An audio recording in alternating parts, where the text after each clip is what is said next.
So, hi, everyone. Welcome to another episode of Unpacking Possibility. I'm your host, Tracy Stein. Happy New Year. It's 2023. And I'm so happy to be with you as always. And I think the theme of certainly this podcast and maybe broadly the next several will be, who do you want to be in 2023? Not only because it rhymes and it sounds catchy, because it does, but because it's an important question. And we'll get into that in a minute. But I'm going to kind of set the mood here. You can hear me rustling for a match. For those of you just listening on audio on one of your favorite streaming apps, you can hear me lighting a match. I'm finally using my Neumann microphone, so it picks up everything. I'm lighting a candle to kind of set the mood, right? Because let's make this a bit of a sacred space. Thank you, Camille, for my beautiful beeswax candle. But yeah, as you can see, if you're watching on video, I am dressed uber casually today because I'm going to go exercise in a little bit, because that's part of who I want to be in 2023, a healthier and more relaxed version of me. But it's a really important question, right? And I know everybody is bombarded with all of this stuff about New Year's resolutions and, the typical, all right, what do you want this year to be like? And most of us make a big list of things we want to change. Sometimes the list is super big and the items on it are also super big. And it's not that that's bad, but as you probably know, it's a lot easier to change one thing at a time and to change things incrementally, right? To set small, achievable goals. We know that. But I want to get kind of deeper than that today. So if you have a moment and you have some paper with you and a pen or pencil, that's great. Or you can just kind of think about some of the things I'm going to talk about today, and then maybe take a listen later on, or just jot some things down later, or just kind of hold in your mind the images of what you would like to be different. Really, this whole podcast is about that too, right? Because every guest that I have had on, I really try to bring something interesting and meaningful and enjoyable to listen to. But also, most of the content here is really about, again, as I've said, how to help you feel better, do better, live better. And in order to do that, we kind of have to have a sense of what's working well, right? And have gratitude for those things about us and about our lives that are really good, even if we want to change them, right? There's this myth that we have to wait, that joy is in the future. I will be happy, I will be joyful, I will be grateful when. And honestly, we can spend our whole lives waiting for that moment and never really realizing that there are millions of moments that we can be grateful for all along the journey. We'll honestly be a whole lot happier if we allow ourselves to tune into those. But, in terms of the doing better and living better and making changes that we want to make, we have to kind of know what we would want to be different. And I'm going to go again deeper than I maybe have gone into the whole behavior change realm today, because I've been thinking about this a lot. I've been listening to a lot more of Joe Dispenza, Dr. Joe Dispenza. Many of you, if you enjoy this podcast, I'm sure you've probably heard of him. He's a best-selling author. That doesn't even really capture it. But somebody whose work is really all about personal transformation. Same with many of the guests that you've heard here.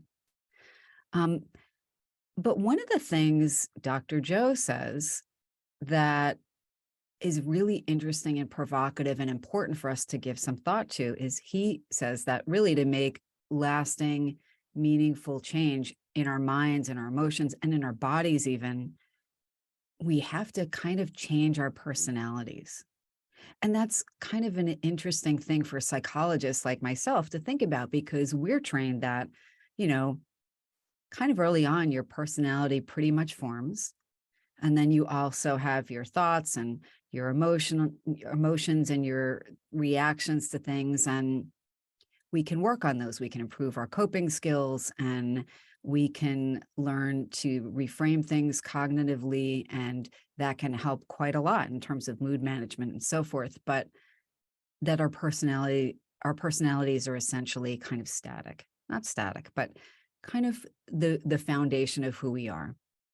So it's pretty radical to think about, well, can we change something at a more deep and fundamental level about who we are? And so I want to get into that a little bit, right? And if I were doing a workshop with you, we would have time for going within and guided imagery and self-hypnosis techniques and some journaling to really get deep into what is it we want to be different? What is it that's working well? If there's something we want to change, how would that look? And so, as I'm talking about that today, I want you to give yourself permission to just allow rather than forcing, oh, what's the answer to these questions? Um, Allow yourself to think about, okay, what is working well for me? And again, you could write this down if you want, or you could listen later, or just kind of allow these images to come to mind in whatever way your very wise, conscious and subconscious parts of you wants to deliver that information. What strengths do you have that maybe you'd even like to develop further?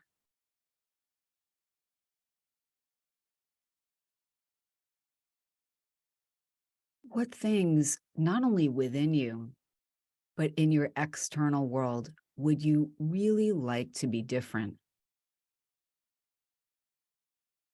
And with that last question, I really want you to think about not only the stuff that's within you, like, okay, I'd like to get more exercise. And again, I'm in my exercise wear now, so I can go do that after the podcast. Yay. Small steps are how we traverse any distance. Small are great. Um, but I want you to think about things that are maybe a little bit bigger, right? And I want to offer something that's going to sound very contradictory. One, that there's way more in the realm of possibility than you may have thought of that you could change, right? People do it. But there is also a limited amount of time in any given day. If we're thinking about time in the more kind of linear, mundane, kind of finite way of thinking, that kind of is really important in our day-to-day lives. What would you want to do with that time? And just to help you get clearer on how you would like your life to change, the stuff you do, the stuff in your environment, it might be where you live, it might be where you work, it might be in your relationships with other key people in your life, in your family, in your friendships, and so forth. Would you want to be more social? Would you want to have less time being social and more time just for you? A good way of having more clarity about who you would want to be and what you would like your life to look like is to imagine yourself in the future, right? And imagine that self giving you advice now. It's a guided imagery technique, it's a hypnotic technique, and we're not going into formal hypnosis now, but when you allow yourself now or later on when you have more time to just kind of sit quietly, when you imagine yourself 10 years in the future or 20 years in the future or 5 years in the future, it really doesn't matter. Just pick a time. And you imagine the you that has so much more experience and has solved the challenges and problems that you're facing now, right? Because it's done. You figured it out. You've gotten through whatever feels difficult or easy or wonderful or challenging now.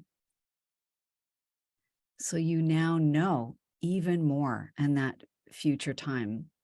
And you've developed more skills along the way. We're always developing skills, even when we don't think we are. We are learning to navigate things. And then over time and with practice, we navigate them even better. But what advice would that self give to the you are now, especially with things that feel difficult or stressful? That advice is priceless. And again, that could be in any or many areas of your life that advice would come in handy. So, for example, honestly, for many people, we spend a ton of time with people that we might care about, but we spend time with people that might just feel kind of draining. Or maybe we're giving out more than we're getting back routinely. That's a really hard one, but it comes up so often. I know that a lot of my listeners and the people who have tended to buy my audio programs and listen to them have told me, because I get mail from you all and I really enjoy it, or I see some of your posts on social media and I really enjoy your feedback. But a lot of really good and really nice people struggle with saying no, or struggle with setting limits, or feel like they keep attracting people that kind of seem different on the surface, but have something in common. And that thing in common might be that the relationships with them are just not reciprocal. They're not even. And I don't mean in this kind of tit for tat, if I do this, you have to do that immediately and so forth. But you know what I mean. The friends that are really in touch when they might need something and then not so in touch when they don't, even if you might need support, right? So that might be something you want to change. Or it may be that you have been going to the same job and you dream about doing something different or learning something different. And it's so frightening to think about making a change, right? Or you might say, I'm too old to do this, or I should have done this years ago. So maybe that's something that you would want to ask your future self about. How could I be happier at work? Or how could I find friendships where they feel really reciprocal and mutually supportive and enlivening rather than draining generally? Who do you want to be in 2023 and going forward? And what would you have to change about you, right? And as hard as it is to change things about ourselves, that's actually also the easiest thing to change, in the sense that we only can make decisions for ourselves, really, as adults. We only can really examine what we want to be different for ourselves. You know how hard it is to get someone else to change when you think that they could be feeling doing better, but they're just not there, and that's okay. So one of the things you might want to change is just kind of surrendering. I don't have to take care of everybody else's stuff all the time. I couldn't anyway, even if I wanted to, even if we have both thought that that was possible even. Maybe it's something as simple as taking care of your physical body, or taking care of your finances. These are all things that I know can bring up a lot of stress. Please know I get that. And here's where the personality thing comes in. And by the way, when I say, making a shift in your personality, what I don't mean is putting on this kind of false self or pretending to be someone that you're not. Um, I know that there can be some value in the moment, fake it till you make it, stepping into a situation and stepping into the idea of being more confident than you might normally feel you would be in terms of like public speaking or presenting and things like that. And that's completely great and very useful. But I mean, you don't have to try to be someone that feels so not you. That's not what I mean. But I'll give you an example. So, we had our last session of our Manifesting Healthy Weight workshop last night. It was great. What an incredible group of people. Wonderful to get to know everybody and wonderful to kind of get to know ourselves and transform at a deeper level. And really, anytime we want to manifest healthy change, it really does work better if we do it at multiple levels, not just changing the behaviors and the way we think about things, but really taking a deeper look. But it was interesting talking about kind of where so many of us get the ideas about who we are and who we want to be, and the way we think about things and the way we think about what's possible for ourselves. And, just to give you an example, just in terms of what makes healthy eating, right? Well, that is shaped really early on by people who might mean well, but might give us information like, you got to clean your plate. And it can take us a while to realize that it's okay to stop eating when we're full. Or conversely, it's okay to eat enough when we're hungry rather than try to literally fit into somebody else's idea of good enough or okay. Right. But we could translate that into many things, not just eating and weight and so forth. What are you entitled to? And I'm asking that because so often when we want to make change, a part of us, the conscious part, is like, yes, I really want to be happier. I want to be healthier. I want to do this or that. And another part of us that might be actually more active below the surface of conscious awareness will say, you can't do that. Or people from our family don't do XYZ. Or who do you think you are? Or it might be something else entirely, right? And it does take some time to sit with these questions, but what are the kind of more quiet or maybe not so quiet voices that you hear that can get in the way when you want to make a change that's important for you? A change in a relationship, a change in the way you take care of yourself, a change in what you think is possible for you, right? And I want you to consider this as you pay attention to the mental noise, that's what I'm going to call it, that gets in the way. We would call it an automatic thought in cognitive behavioral therapy. Oh, you're not going to be able to do public speaking. I'm making that up. And the core belief, the deeper belief might be, what you have to say isn't valuable. Right? And you can see how something like that would get in the way of you maybe taking a job where you have to do a lot of speaking, or voicing what your needs are, or sharing your opinion and knowing that it has value purely because you're a human being with inherent worth. So as you reflect on what you want for yourself, pay attention over the coming days and weeks. And I would say, write it down, right? We kind of take some of the scariness and the power out of some of these automatic thoughts and these kind of self-sabotaging core beliefs or disempowering core beliefs when we write them down. We see that the words on the page and we can say, oh, is that true?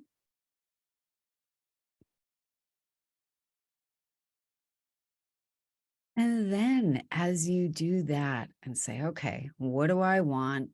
What would I need to do differently? What gets in the way? What are the kind of thoughts and beliefs that get in the way of me doing things that would make me happier and healthier and more easily step into the person I'd really like to be in the life I'd really like to have, whatever that is. Ask yourself from a place of compassion, right? And that's where our meditative practices can be really helpful. Whose stuff is this? Whose words are these? Now, some of these things you're going to laugh and say, I know exactly who this comes from because so and so in my life used to always say this or still does, right? Or used to say some version of this. But sometimes it might surprise you. And this is where the personality part comes in, because we can become so identified with our beliefs, with our quote rules for ourselves and other people, that we assume it's part of the fabric of who we are.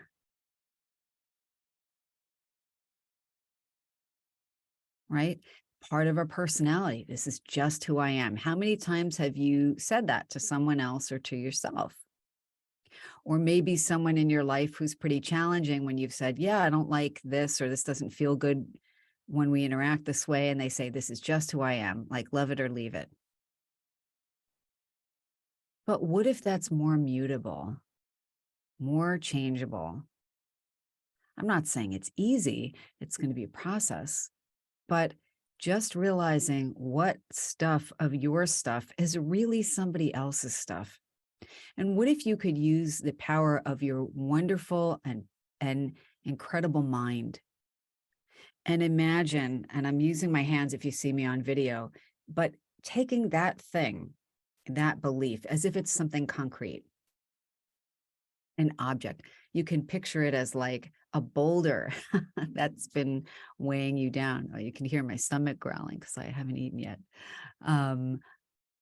Or some other weighty thing, or just something that, whatever it is, it could just be like a gift you don't want. Somebody was trying to help you with their pearls of wisdom. You could see pearls, I don't know. But imagine taking that thing and putting it on a shelf. It could be a shelf in your mind. It could be a shelf in your closet. It could be just handing it back to the universe and letting it be transformed, right? We don't have to do something with somebody else's stuff beyond just setting it aside, or even imagine handing it back to them lovingly. Because one way of thinking about things is, for the most part, all of us are kind of doing the best we know how to do in the moment. And sometimes that's great, and sometimes it's less great. And so I want you to try and be forgiving of yourself when you are the person imparting your pearls of wisdom that may not be the right fit for somebody else in your life. We've all done it. But getting back to who do you want to be and what would you need to change and how would you get there? The first step truly is just allowing yourself space, creating kind of a loving and safe and forgiving space for you to take a look at. All right. Because if you could do anything, right? People do all kinds of stuff that no one expects them to do. I mean that in the best possible way, right? People surprise themselves all the time. And it can be with something small, or it could be on a larger scale. People do the impossible. And once they do, it's possible. And if you imagine now your future self at whatever point in time in the future you wanted to imagine it again, 10 years, 20 years, whatever, if you imagine that self has done the things that a part of you has really wanted to do and maybe felt afraid to do or too tired to do or like it's too late to do, imagine that future you having done those things you really want to do, being what? How would that person feel? How would that you feel? Joyful, grateful, empowered, right? Have you ever had something great happen and you started just like kind of laughing and crying at the same time because you were in this incredibly wonderful, almost disbelief, and you felt like you needed to pinch yourself because, oh, how did this wonderful thing happen? Miracles happen every day. Wonderful things happen every day. So imagine now as you meet that future self, that is the feeling that they have. How do they carry themselves?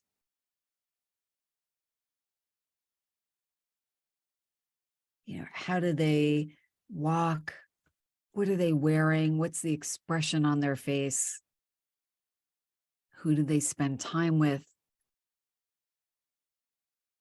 How do they spend their time?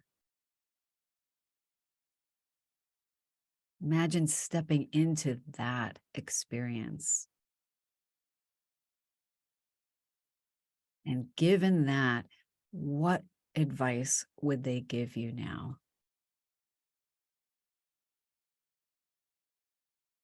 Or what words of encouragement would they have for you?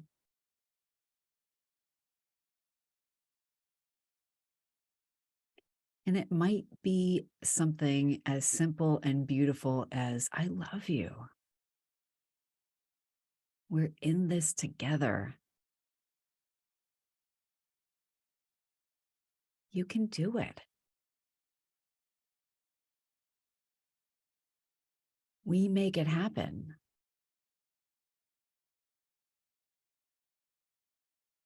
So when you get some time to sit down and give more thought to that, really, I would actually sit down many times. You might even want to take a month. I know it sounds like a long time, but you know what? It's a great way to make lasting change.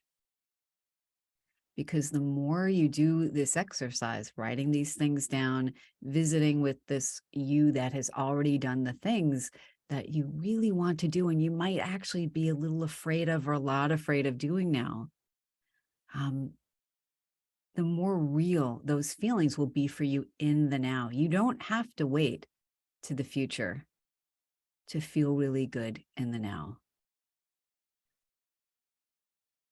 And just bringing it back again to what Dr. Joe Dispenza has said.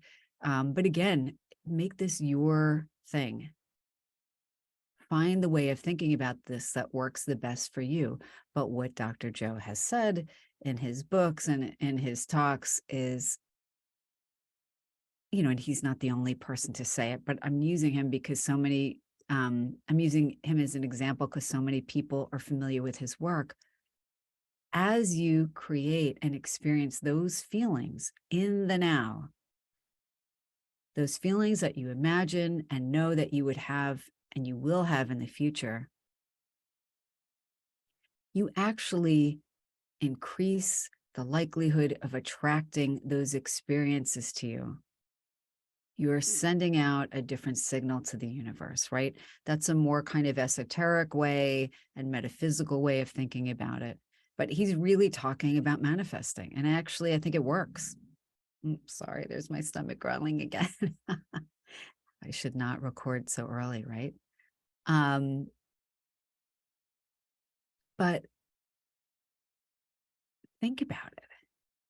And even if you just want to think about it from a psychological perspective, right? We can do that too. It's still worthwhile. It's quite potent on its own.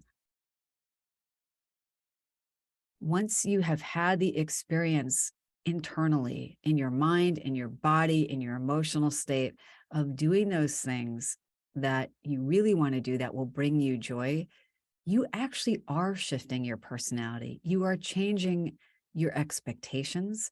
You are enhancing your confidence, and you are actually more likely to go start doing those things that you really have been wanting to do. And you're going to have a much easier time shedding all of that kind of, what, that's been kind of holding you back. and you don't need. And probably a lot of it wasn't even yours to begin with, right? So imagine, again, putting that crap on a shelf, letting it go. So I hope this is something that has started, the wheels turning, or just kept them turning, or is in line with what you were kind of thinking of anyway. But again, you can do it.